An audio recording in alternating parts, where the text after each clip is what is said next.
की कहानी अमेय पटनायक के अपने क्लासिक स्टाइल में सूरज उगने से पहले रेड डालने से होती है। अमेय के निशाने पर है राजस्थान का राजा, जो अपने महल में पूल पार्टी के मजे लेते हुए अय्यासी कर रहा है। लेकिन ये रेड राजस्थान के एक बहुत बड़े राजा के यहाँ पर हो रही थी, जिस वजह से राजा जो है वो पूरी तरह से बौखला जाता है। इस रेड से नाराज होकर राजा इनकम टैक्स ऑफिसरों की टीम पर गोलियां और तोपें चलवा देता है और अपना सारा खजाना जो है वो ट्रक में भर कर कहीं और भिजवा देता है। एक तरफ राजा के लोग इन इनकम टैक्स ऑफिसर को रोकने की कोशिश कर रहे थे, दूसरी तरफ राजा ने अपना सारा खजाना जो है वो ट्रक से दूसरी जगह भिजवा रहा था। लेकिन अमेय पटनायक अगर उसके पीछे है तो वो भला बच कैसे सकता है। अमेय पटनायक जानता था कि अगर राजा के यहाँ पर रेड डलेगी तो वो अपने सारे खजाने को सेव करने की कोशिश करेगा।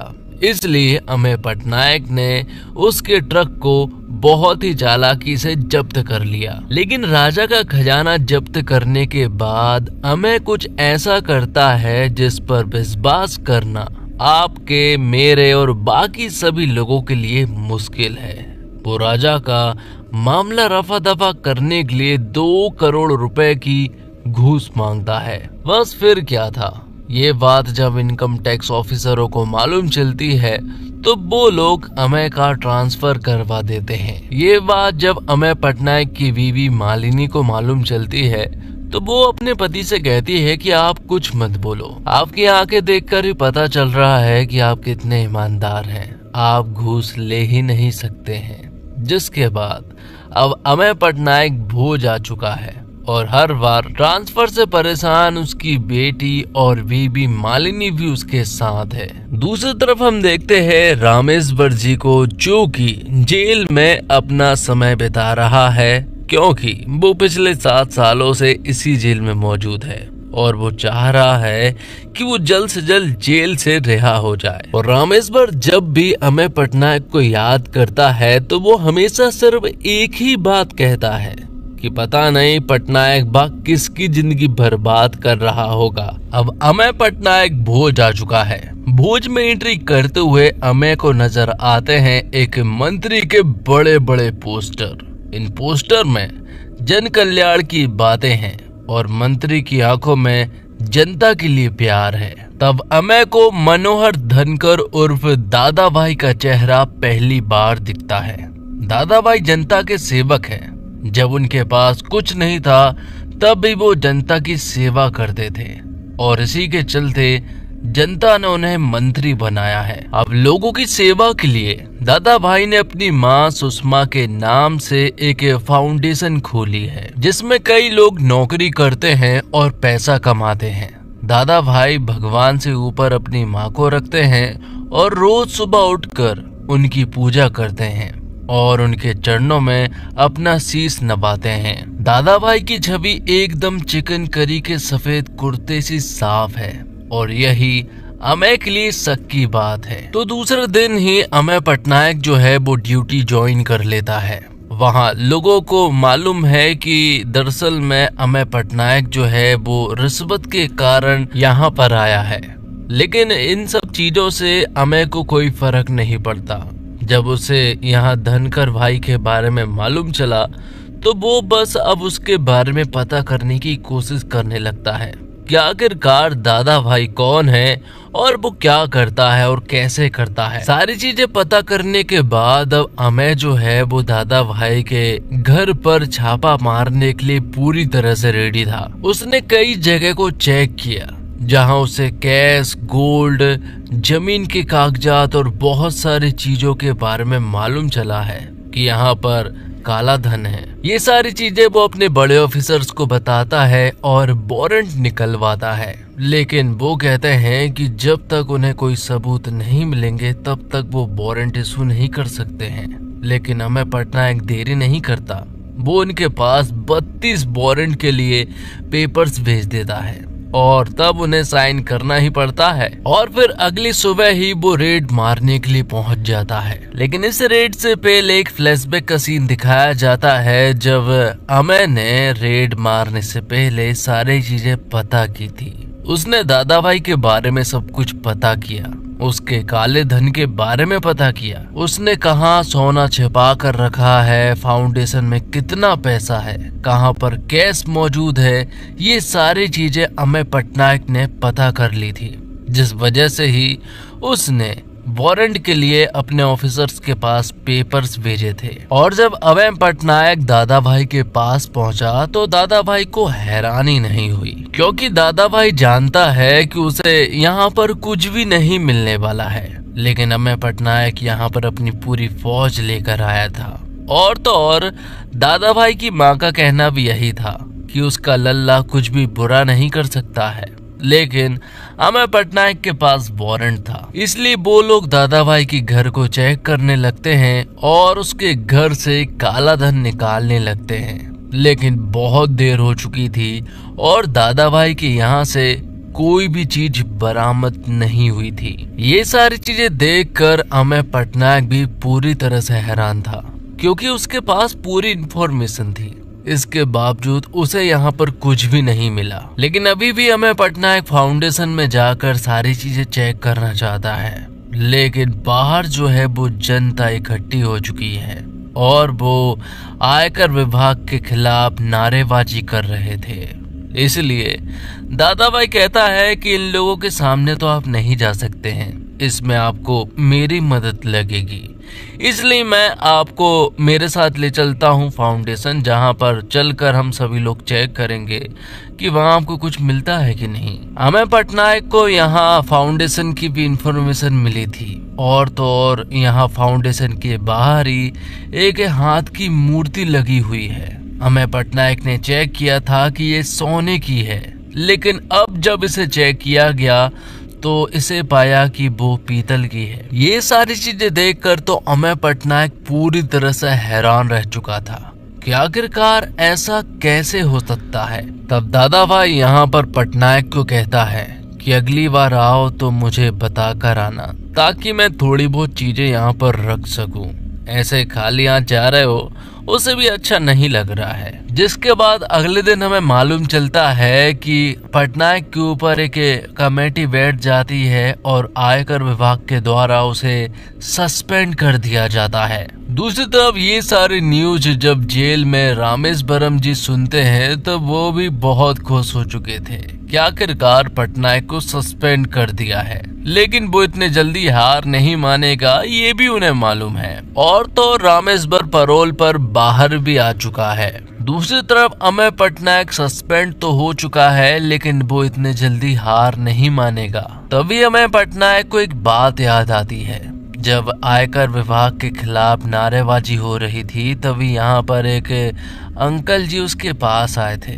उन्होंने अमय पटनायक के जेब में एक पर्ची डाली थी, उसमें नेहा राठौर लिखा हुआ था, जो कि रेलवे की कर्मचारी है। साथ ही एक बात और मालूम चलती है कि नेहा राठौर जो है वो दरअसल में दादा भाई की एक्स गर्लफ्रेंड रह चुकी है, लेकिन अब वो इस दुनिया में नहीं है क्योंकि उसकी दुर्घटना में मौत हो चुकी थी। अब अमय पटनायक नेहा राठौर के बारे में सारी चीजें पता करने लगता है और यहाँ पर दादा भाई के एक दूसरे चेहरे के बारे में मालूम चलता है कि वो लड़कियों के साथ दुष्कर्म करता है और उन्हें नौकरी दिलवाता है। ऐसा दादा भाई ने बहुत सारी लड़कियों के साथ किया है। वो उन्हें नौकरी दिलवाता है और बदले में उन्हें यूज करता है और उनकी जमीन जो है वो सस्ते दामों में ले लेता है। ये सारी चीजें अमय पटनायक को मालूम चल चुकी थी, जिस वजह से वो एक वकील को हायर करता है जो कि महाबेईमान वकील है और वो यहाँ दादा भाई के खिलाफ एक PIL दर्ज करवाते हैं जो कि जमीन के संबंध में था। ये सुनकर तो दादा भाई पूरी तरह से हैरान था, क्योंकि ये सारी चीजें उसके सामने प्रॉब्लम खड़ी कर सकती है, लेकिन वो इन्हें सॉल्व भी कर लेगा। जिसके अगले दिन एंट्री होती है लल्लन सुधीर नाम के आयकर विभाग के एक ऑफिसर की, जो कि अमय पटनायक की जगह पर आया हुआ है।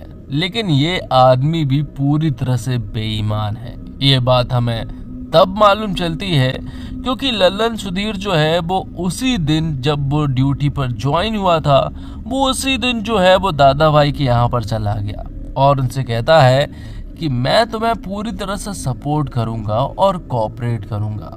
आप मुझे बता दीजिएगा कि कहाँ पर रेड करनी है और कहाँ पर नहीं करनी है। आपके खिलाफ मैं बिल्कुल भी नहीं जाऊंगा। आप जैसा बोलेंगे मैं वैसा ही करूंगा। अब अगली सुबह हम देखते हैं कि लल्लन सुधीर जो है वो अपने आयकर विभाग के बहुत सारे ऑफिसरों को लेकर विक्रम नाम के एक आदमी के घर पर रेड मारने के लिए जाता है, जहां से उसे 20 करोड़ रुपए बरामद होते हैं। और आगे जाकर मालूम चलता है कि ये सारे पैसे जो है वो दरअसल में विक्रम के नहीं है, बल्कि ये सारा पैसा जो है वो दादा भाई के है। लेकिन ये बात लल्लन सुधीर को नहीं मालूम थी और ना ही दादा भाई ने ये सारी बातें लल्लन सुधीर को बताई थी। लल्लन सुधीर ने तो पहले ही उनसे कह दिया था कि मुझे पहले ही बता दीजिएगा कि कहाँ पर रेड करनी है और कहाँ पर नहीं करनी है। मुझे अगर सारी चीजें बता दोगे तो मैं वहाँ पर रेड करूंगा ही नहीं। ये बात कहीं ना कहीं दादा भाई को भी अच्छी लगी कि आखिरकार अगर मैंने इसे बता दिया तो ये वहाँ पर रेड नहीं करेगा, वरना इस तरह से तो उसका सारा साम्राज्य खत्म हो जाएगा, क्योंकि पूरे भोज में दादा भाई का बहुत सारा काला धन फैला हुआ है। आगे हम देखते हैं अमेय पटनायक को, जो कि आयकर विभाग के ऑफिस पहुंचता है। वहां पर जाकर वो उन्हें कुछ ऐसी चीजें बताता है जो देखकर वो भी हैरान थे। वो उन्हें बताता है कि मेरे पास दादा भाई के खिलाफ बहुत सारे ऐसे सबूत है जिससे ये साबित हो जाएगा कि दादा भाई के पास बहुत सारा काला धन है। तब आयकर विभाग के ऑफिसर अमेय पटनायक की सस्पेंशन को रोक देते हैं और उसे वापस नौकरी पर बुलाते हैं। ऑफिसर्स को ये सारी चीजें इसलिए करनी पड़ी क्योंकि अमेय पटनायक ने उनसे वादा किया है कि वो दादा भाई के यहाँ से 500 करोड़ रुपए का काला धन लेकर आएगा। अगर वो ये नहीं कर पाया तो ये रेड उसकी आखिरी रेड होगी। और हमें मालूम चलता है कि दादा भाई के यहाँ पर अमेय पटनायक जो रेड मारने वाला है वो उसकी 75वीं रेड होगी। तो दूसरी तरफ हम रामेश्वरम को देख पाते हैं, जो कि एक न्यू होटल में मौजूद था और इस होटल के बारे में रामेश्वर को भी मालूम है कि ये होटल दादा भाई का है। और यहाँ पर रामेश्वर को मालूम है कि इस होटल में मूल कोसों दंड की गर्जन होने वाली है और अमेय पटनायक खुद चलकर उसे बर्बाद करेगा। वो यहाँ पर एक बात और कहता है कि जब खुद बर्बाद हो गए हो ना तो दूसरों को बर्बाद होता हुआ देखने में बड़ा मजा आता है। उसे मालूम है कि अमेय पटनायक यहाँ पर रेड जरूर मारेगा। और ये बात रामेश्वर जी इतने एक्सपीरियंस से कैसे कह सकते हैं, तो बात ये है कि भाई उनको पहले से ही पर्सनल एक्सपीरियंस है। आगे हम देखते हैं कि अमेय पटनायक जो है वो अपनी पूरी टीम को लेकर यहाँ दादा भाई के एक न्यू होटल में पहुंच चुके थे और जो कि हाल ही में बना है। तो दूसरी तरफ हम दादा भाई को देखते हैं, जो कि इस न्यू होटल तो छोड़ो भोज में भी मौजूद नहीं था, वो तो दिल्ली में किसी रैली के कारण बिजी थे। तो अमेय पटनायक की टीम के पास अब वारंट है और यहाँ पर वो सर्च कर सकते हैं काले धन को, जिस वजह से वो यहाँ पर रेड मारते हैं और काले धन को चेक करते हैं। और उन्हें यहाँ पर इतना सारा काला धन मिलता है कि यहाँ के ऑफिसर्स बोलते हैं कि कभी कभी तो बहुत अफसोस होता है कि वो लोग रिश्वत क्यों नहीं लेते हैं। और जब दादा भाई को मालूम चला कि न्यू होटल में रेड पड़ चुकी है तो वो तो पूरी तरह से बौखला जाता है। तब दादा भाई दिल्ली से भोज तुरंत ही निकल पड़ता है। अमेय पटनायक की पूरी टीम इतने सारे सोने और पैसे को देखकर हैरान रह चुकी थी। तो वहीं दादा भाई जो है वो भोज पहुंच चुके थे। दादा भाई को बहुत अच्छे से मालूम है कि अमेय पटनायक और उसकी टीम को कैसे रोका जा सकता है, इसलिए वो अपने साथ बहुत सारे लोगों को अपने न्यू होटल में लेकर आता है, जो कि यहाँ पर उनके ऊपर हमला करने वाले थे। बहुत ज्यादा खतरनाक थे, लेकिन पुलिस वाले उन्हें रोकने की कोशिश करते हैं, लेकिन ये कोशिश नाकामयाब रहती है क्योंकि वो बहुत सारे थे। ये बात अमेय पटनायक को भी बहुत अच्छे से मालूम है कि अगर ये लोग अंदर घुसे तो उनका मरना तो एकदम तय है और ये रेड फालतू में ही बेकार हो जाएगी। तब अमेय पटनायक के दिमाग में एक आइडिया आता है और वो ऊपर की फ्लोर की एक बहुत बड़ी खिड़की को तोड़ता है और उस खिड़की से वो लोग नोट बरसाने लगते हैं। अब जो लोग उनके ऊपर हमला करने वाले थे, अब वो लोग नोट को बटोरने में बिजी हो चुके थे। ये देखकर यहाँ दादा भाई भी पूरी तरह से हैरान था और इसी के चलते यहाँ अमेय पटनायक अपनी पूरी टीम को लेकर सही सलामत निकल पड़ता है। जिसके बाद अमेय पटनायक एक दूसरी जगह जाता है और उस जगह से वो लोग उस सोने से भरी मूर्ति वाला हाथ भी निकाल लेते हैं और अब वहां से भी जाने लगे थे कि तभी यहाँ पर दादा भाई आ जाता है और अब उसके साथ बहुत सारे लोग थे। पुलिस भी यहाँ पर ज्यादा मौजूद नहीं थी और अब तो वो लोग अमेय पटनायक को बस मारने ही वाले थे कि तभी दादा भाई की माँ उन सभी लोगों के सामने आ जाती है, जिस वजह से सभी लोग रुक जाते हैं। और मालिनी ने यहाँ पर उन सारी लड़कियों को लेकर आ गई थी जिन लड़कियों के साथ दादा भाई ने दुष्कर्म किया था। और तो और पूरी पब्लिक के सामने दादा भाई की पोल खुल जाती है। सभी को बता दिया जाता है कि आखिरकार दादा भाई की क्या छवि है, उसने इन लड़कियों के साथ क्या किया है, ये सारी चीजें दादा भाई की मालूम चल जाती है। लोगों के बीच में अब आक्रोश आ चुका था और तो और दादा भाई की माँ भी उससे नाराज हो चुकी थी। वो उसे थप्पड़ मारकर यहाँ से चली जाती है। अब सभी लोग दादा भाई को जब मारने ही वाले थे कि तभी अमेय पटनायक उन्हें रोक लेता है और कहता है कि आप कानून को हाथ में मत लीजिए, इसे सजा तो कानून ही देने वाला है। जिसके बाद दादा भाई को भी जेल पहुंचा दिया जाता है, जहां पर दादा भाई की मुलाकात होती है रामेश्वर जी से, जिनकी पैरोल खत्म हो चुकी थी और अब वो भी वापस जेल में पहुंच चुके थे।